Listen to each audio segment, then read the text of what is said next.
يعطيك العافية صبايا وشباب، كيفكن؟ إن شاء الله الجميع يكون بخير. نحن بعدنا بدرس الأنسامبل، رح نشوف بارتي تاني من الكور. بداية رح نبلش بالسوز-ensemble. Par définition, on dit qu'un ensemble A est un sous-ensemble d'un ensemble B si tous les éléments de A appartiennent à B. يعني حتى تكون الانسامبل A هي سو انسامبل من B، لازم يكون كل الاليمون تبعول ال A موجودين بال B. On dit alors que l'ensemble A est une partie de l'ensemble B.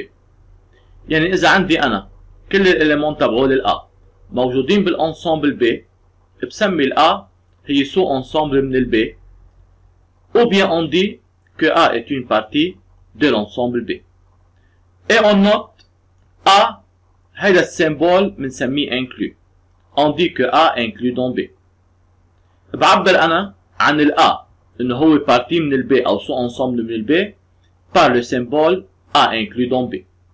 Par exemple, عندي ensemble A بقلبها 4 éléments هني 1 2 4 8. بلاحظ أنا كل élément من ال A موجود بال B. ال 1 هو élément من ال B، ال 2 هو élément من ال B، ال 4 هو élément من ال B، وال 8 هو élément من ال B. بما أنه كل الéléments de A موجودين بال B، on dit alors que A inclut dans B. C'est-à-dire A est un sous-ensemble de B. On passe à une petite remarque. Pour qu'un ensemble A ne soit pas un sous-ensemble d'un ensemble B, il suffit de trouver au moins un élément de A n'appartenant pas à B. يعني حتى يكون ال A ما سو ensemble من ال B، بكفي انه الاقي إليمون واحد موجود بال A ما يكون موجود بال B. On note alors A هيدا السيمبول هو n'inclut pas. Alors on dit que A n'inclut pas، يعني ال A n'est pas un sous-ensemble de B ou bien A n'est pas une partie de B. Par exemple، إذا عندي deux ensembles A و B، بلاحظ أنا الزيرو موجود بال A ولكن الزيرو منه موجود بال B. مجرد إنه أنا لقيت إليمون واحد موجود بال A ومنه موجود بال B، ال A ما بقى تكون sous ensemble من ال B. Alors on dit que 0 appartient à A et 0 n'appartient pas à B. لقيت إليمون بال A منه موجود بال B، هيدا بيعني ال A n'inclut pas dans B، يعني ال A منه sous ensemble من ال B. ننتقل كمان حتى نشوف دو ريمارك. بيقول لي أول ريمارك ال vide est un sous-ensemble de tout ensemble. حيلا ensemble ال vide هي sous-ensemble منها. وكمان بيقول لي حتى يكون عندي A égale B، هيدي الإيجاليتي équivalente à A inclus dans B et B inclus dans A. هيدي كيف بفسرها أنا؟ إذا ال A inclus dans B معناتها كل الإليمون تبعول ال A موجودين بال B، وال B inclus dans A معناتها كل الإليمون تبعول ال B موجودين بال A. حتى تكون ال A موجودة بال B وال B موجودة بال A لازم تكون ال A égale B.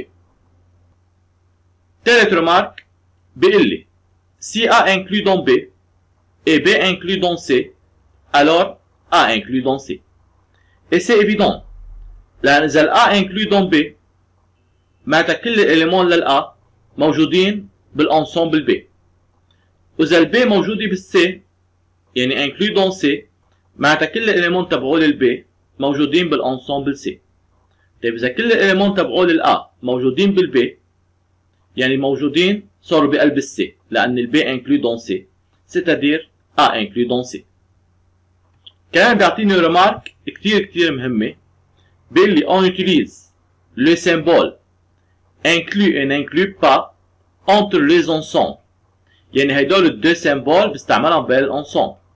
يعني حتى اقول انه انسامبل موجودة بقلب انسامبل تاني او هي بارتي منها بستعمل السيمبول inclut. حتى اقول انه انسامبل ما موجودة بقلب انسامبل بستعمل السيمبول n'inclut pas. يعني هيدول الدو سيمبول بستعملهم بين الانسامبل.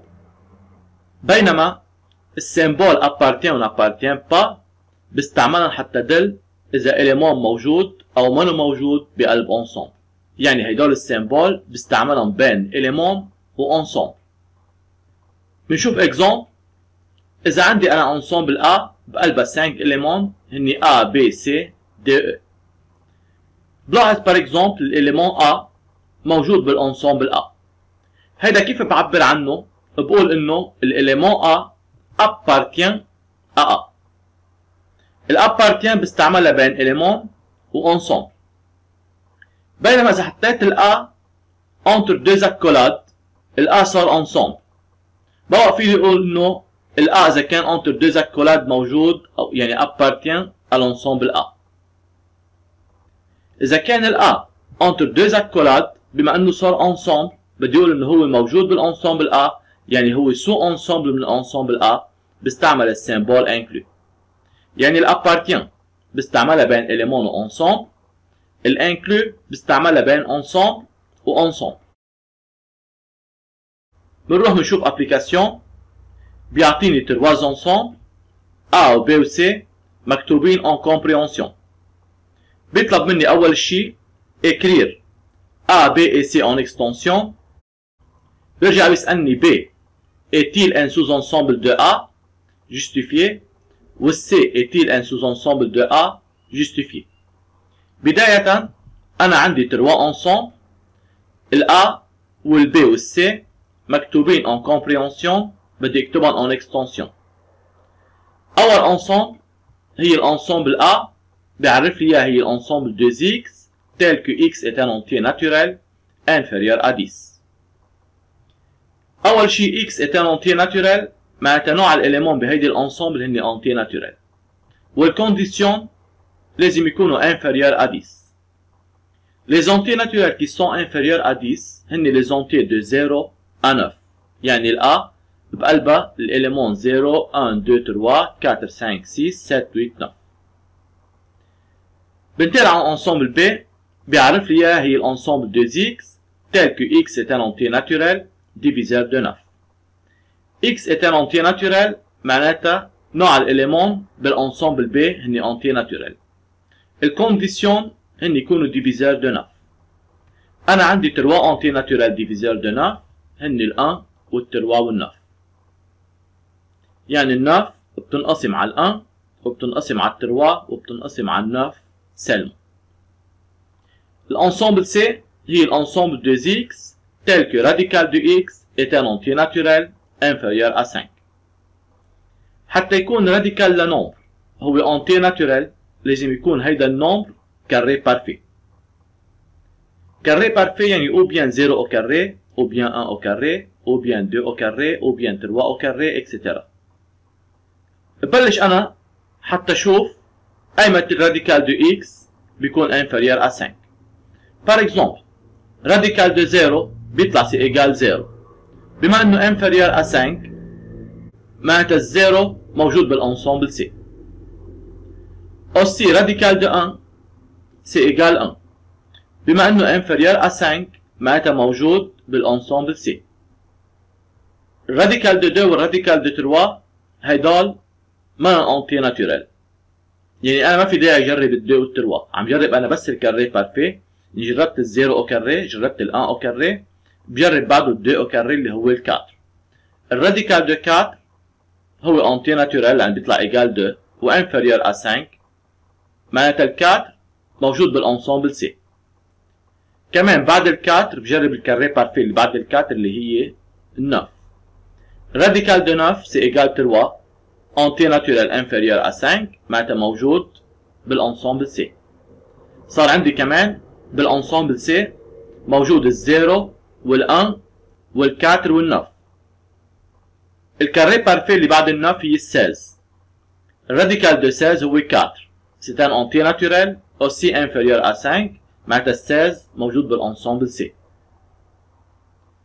الكاري بارفي اللي بعد ال 16 هو ال 25. Radical de 25 c'est égal 5. C'est un entier naturel mais ne pas inférieur à 5. يعني ال 25 ما موجود بالانسومبل سي. يعني الانسومبل سي بقلبها الزيرو وال1 وال4 وال9 وال16. هيدول الانتي ناتورال اللي عندهم الراديكال هو انتي ناتورال inférieur à 5. بكون انا كتبت ال A وال B وال C en extension. بيسألني est-ce que B est un sous-ensemble de A؟ بلاحظ انا كل الاليمون تبعول ال B موجودين بالانسامبل A. ال A موجود بالانسامبل A، ال 3 موجود بالانسامبل A، وال 9 موجود بالانسامبل A. بما انه كل الاليمون تبعول الانسامبل B موجودين بالانسامبل A، on dit alors que B inclus dans A. بيجي على l'ensemble C. Est-ce que tous les éléments de C appartiennent à l'ensemble A؟ بتطلع 0 موجود، ال 1 موجود، ال 4 موجود، ال 9 موجود، ولكن ال 16 ما موجود. أنا بكفي إنه لاقي إليمون واحد بالسي ما يكون موجود بالA حتى تبطل السي inclus dans A. C'est-à-dire on dit que 16 appartient à C, mais 16 n'appartient pas à A, alors C n'inclut pas dans A.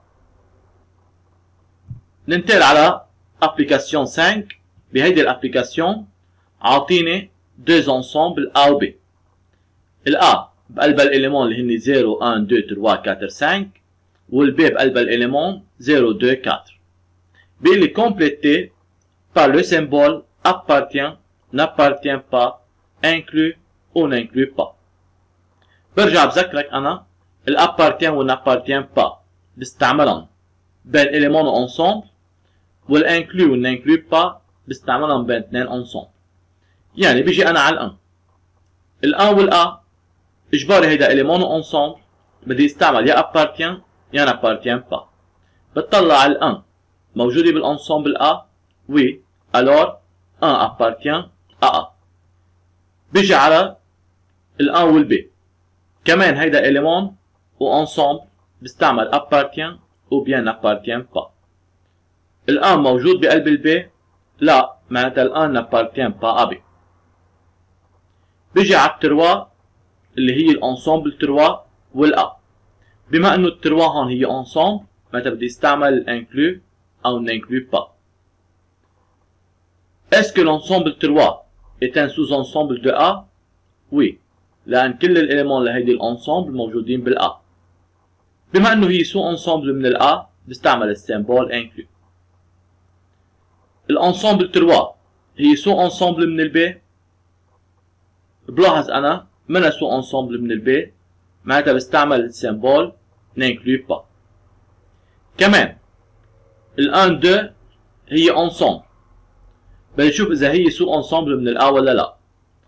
لازم يكون كل الاليمون لهيدي الانسامبل موجودين بالA حتى تكون سو انسامبل. بتطلع ال 1 وال 2 موجودين بالA، يعني هيدي الانسامبل inclut dans A. دائما بين انسامبل و انسامبل بستعمل واحد من هيدول الدو سيمبول inclut ou bien n'inclut pas. كمان الانسامبل 1 2 مع ال B بلاحظ انا ال 1 منو موجود بالB، يعني ما كل الاليمون لهيدي الانسامبل موجودين بالB، يعني هيدي الانسامبل n'inclut pas dans B. Aussi c'est un ensemble 0 2 4. Est-ce que cet ensemble est inclus dans A؟ بتطلع كل الاليمون اللي فيها موجودين بالA، oui alors on dit que cet ensemble est un sous-ensemble de A, c'est-à-dire inclus dans A. بيجي على الانسامبل الثاني اللي هي 0 2 4 نفسها. Est-ce que cet ensemble est inclus dans B؟ بلاحظ انا كل الاليمون لهيدي الانسامبل موجودين بالB، يعني هيدي هي سو انسامبل من الB يعني inclus dans B. Est-ce que A inclus dans B؟ بلاحظ انا par exemple عندي 3 موجود بالA ومنو موجود بالB، يعني الA n'inclut pas dans B. Est-ce que B inclus dans A؟ بلاحظ كل الاليمون تبعول الB موجودين بالانسامبل A، c'est-à-dire B inclus dans A. بيجي على الفيد مع الA. الفيد مع الA اي سيمبول بستعمل؟ يعني بستعمل السيمبول تبعول الابارتيان ولا بستعمل السيمبول تبعول الانكلو؟ الفيد هي انسامبل. حتى اشوف الريلاسيون بين انسامبل وانسامبل بستعمل واحد من السيمبول inclut n'inclut pas. الفيد هي ensemble موجودة بكل الانسامبل، يعني الفيد inclut dans A والفيد aussi inclut dans B. هيك نحن بنكون خلصنا هيدي الابليكاسيون. ننتقل على بارتي جديدة اللي هي الكومبليمنتير de l'ensemble. Par définition بيقول لي étant donné un ensemble E. لا اعتبر أنا معي ensemble E et un ensemble A tel que A inclus dans E. يعني كان معي ensemble A والensemble A هي inclus dans l'ensemble E. بيقول لي le complémentaire de l'ensemble A est un sous-ensemble de E contenant tous les éléments qui n'appartiennent pas à A. On le note A bar ou bien complémentaire de A dans l'ensemble E. Yani c'est quoi le complémentaire de l'ensemble A? Le complémentaire de l'ensemble A, c'est un ensemble qui contient tous les éléments qui n'appartiennent pas à A. Par exemple, إذا عندي أنا هيدي الانسامبل A، إكمالة الانسامبل A هي الA بار. يعني بقلبها كل الإليمون الموجودين بالE ومنا موجودين بالA. هيدي الانسامبل on le note A bar, ou bien on dit que c'est le complémentaire de l'ensemble A dans E. كلمة complémentaire معناتها كمالة الانسامبل. Le complémentaire de l'ensemble A معناتها كمالة الانسامبل A.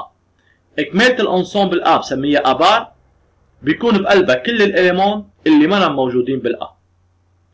Par exemple، لاعتبر انا عندي ensemble E وعندي ensemble A. حتى اجيب الانسامبل A بار اللي هي الكومبليمنتير دو A dans E، الA بار موجود فيها كل الاليمون الموجودين بالE ومنا موجودين بالA. يعني الA بار رح يكون فيها ال2 وال3 وال6 وال8 وال10. هيدول موجودين بالE ومنا موجودين بالA. يعني فعليا الA بار هي كمالة الA بالانسامبل E.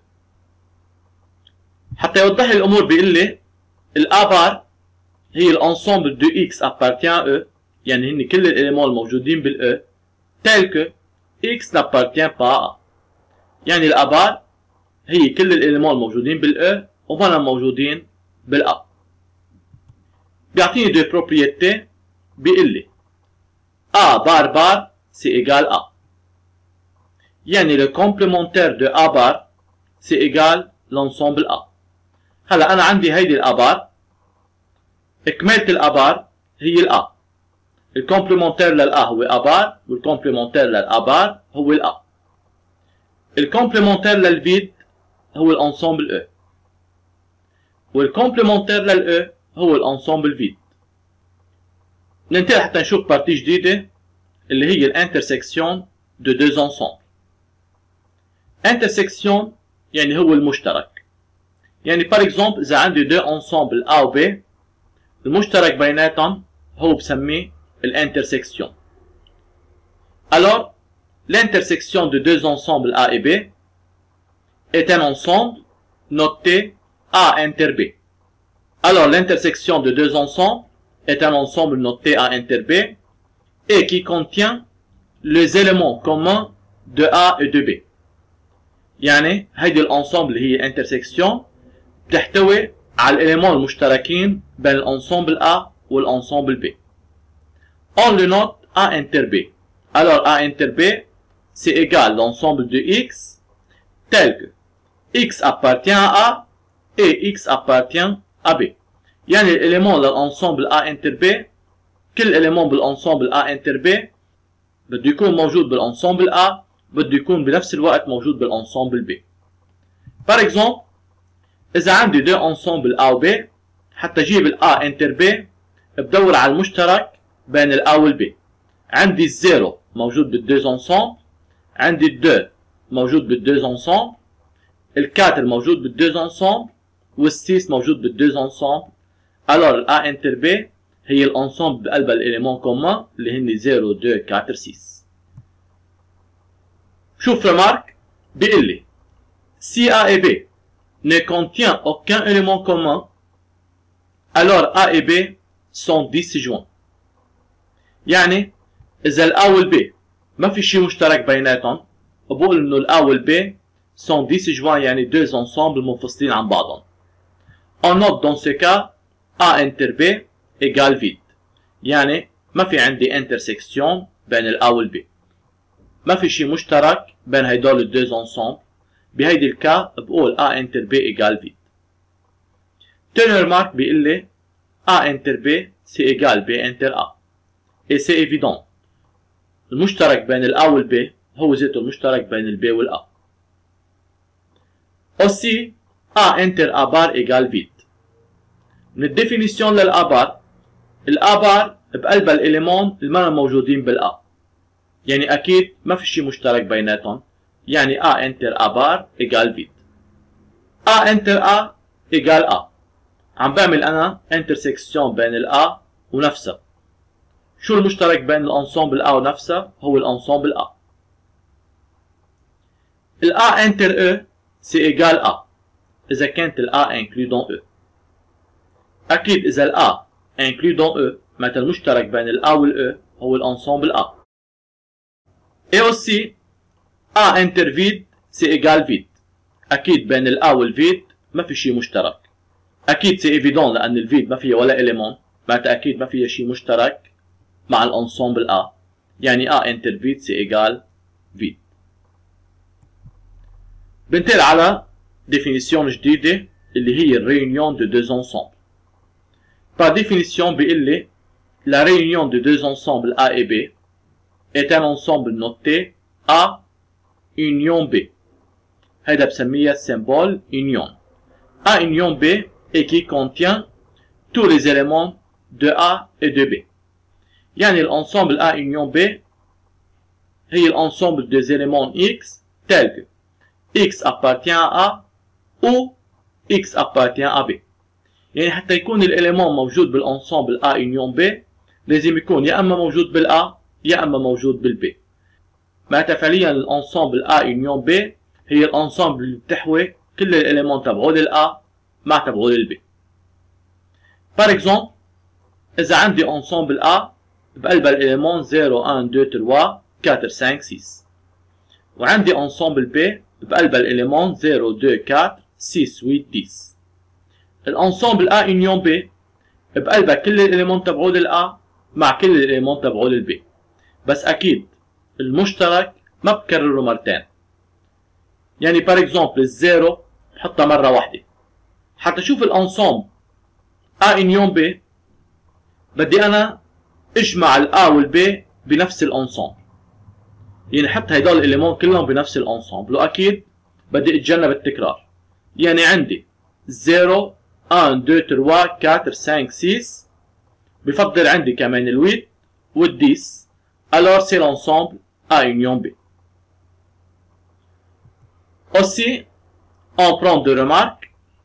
الانسامبل A union B هي ذات ال B union A. الانسامبل A union A bar c'est égal E. أكيد إذا عندي ال A bar هي complémentaire de A dans E، هيدول الدو انسامبل مع بعضهم بيعملوا الانسامبل E. A union A هو الانسامبل A. A union E هو الانسامبل E إذا ال A موجود بال E. وال A union vide c'est égal l'ensemble A. ننتهي حتى نشوف ابليكاسيون. بيقول لي on donne l'ensemble E، أعطيني انسامبل E بقلبها الإليمون من الزيرو لل9، وأعطيني انسامبل A هي الانسامبل de X appartient à E tel que X est impair. بيقول لي كمان ال B هي الانسامبل de X appartient à E tel que X est premier. بيطلب مني أول شيء écrire A et B en extension.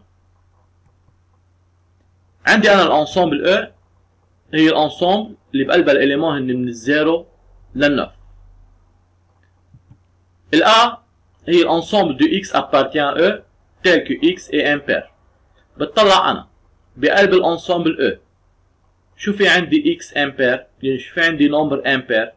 عندي ال 1 وال 3 وال 5 وال 7 وال 9، يعني ال A بقلبها الإليمون 1 3 5 7 9.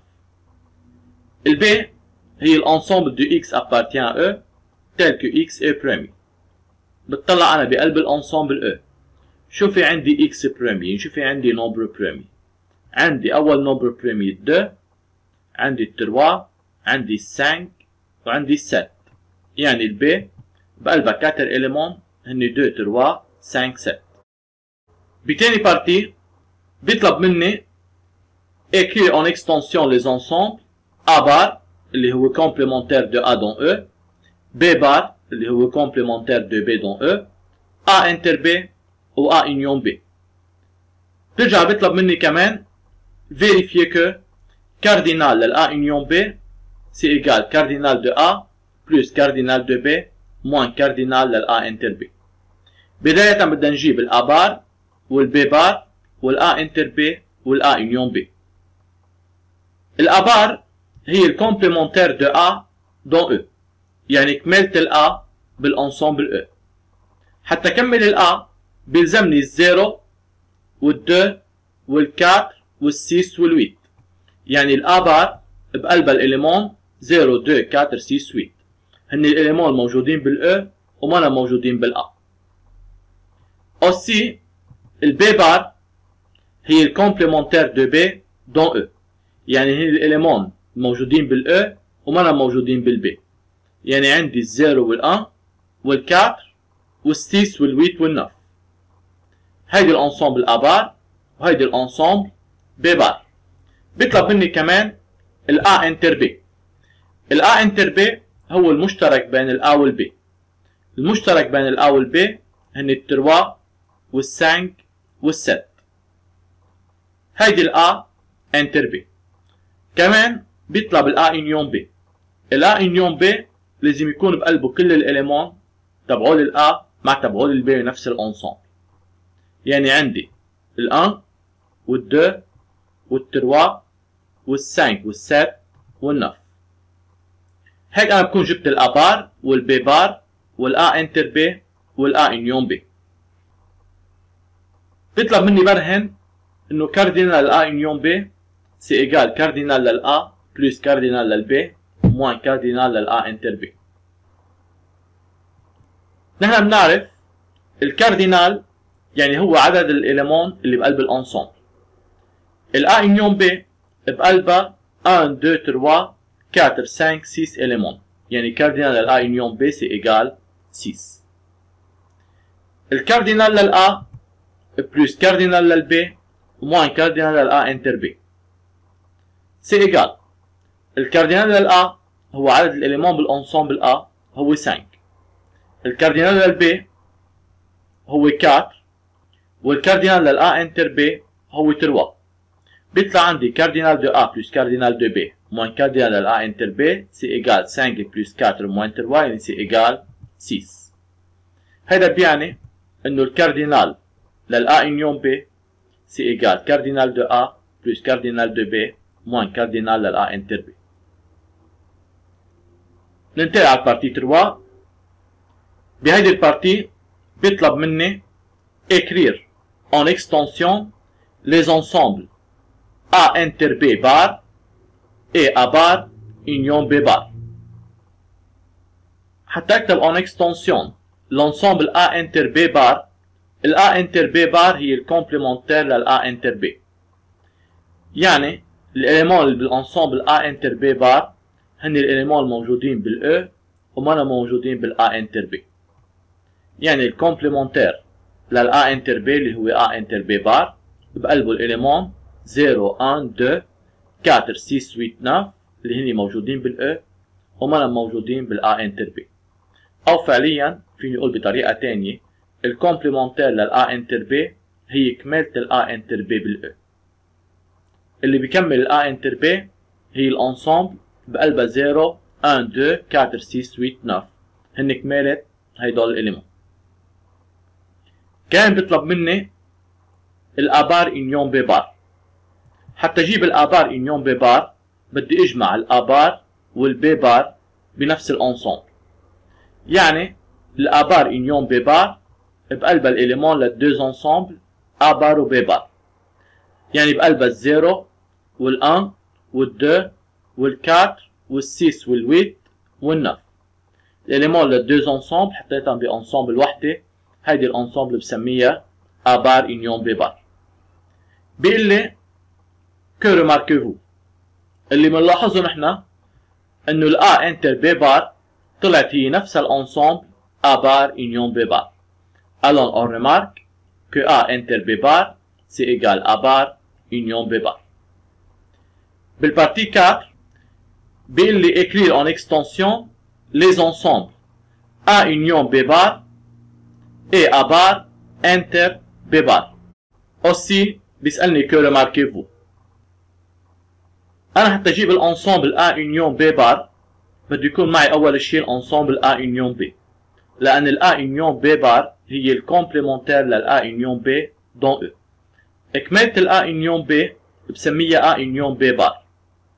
رح يكون فيها الإليمون الموجودين بال E وما موجودين بال A union B اللي هن الزيرو والكاتر والسيس والويت.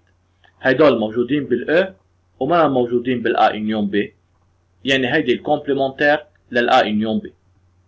بيطلب كمان مني A بار انتر بي بار. انا معي الانسامبل A بار ومعي الانسامبل B بار. حتى اجيب الA بار انتر B بار بدي اشوف المشترك بين هيدي الانسامبل اللي هي الA بار وبين هيدي الانسامبل اللي هي الB بار. المشترك هو الزيرو والكاتر والسيس والويت، سيتادير A بار انتر B بار هي انسامبل بقلبها 0 4 6 8 اللي هن مشتركين بين هدول الدوز انسامبل. بيسألني que remarquez-vous؟ On remarque que A union B bar c'est égal A bar inter B bar. ننتقل لآخر شيء على propriété على الانسامبل. بيقول لي si A et B sont deux sous-ensembles de E، alors إذا عندي ال A وال B هن اثنين سو انسامبل من انسامبل E، هيدا بيعني ال A inter B bar c'est égal A bar union B bar. هيدا اللي شفناها قبل شوي. A inter B bar c'est égal A bar union B bar. Et aussi A union B bar c'est égal A bar inter B bar. وعندي ريمارك تاني، إذا عندي ال A وال B هن deux ensembles، alors cardinal لل A union B c'est égal cardinal de A plus cardinal de B moins cardinal لل A inter B. هيدول البروبريتي بينطبقوا على حيالله انسامبل. هيك نحن بنكون خلصنا درس اليوم. Merci pour votre attention.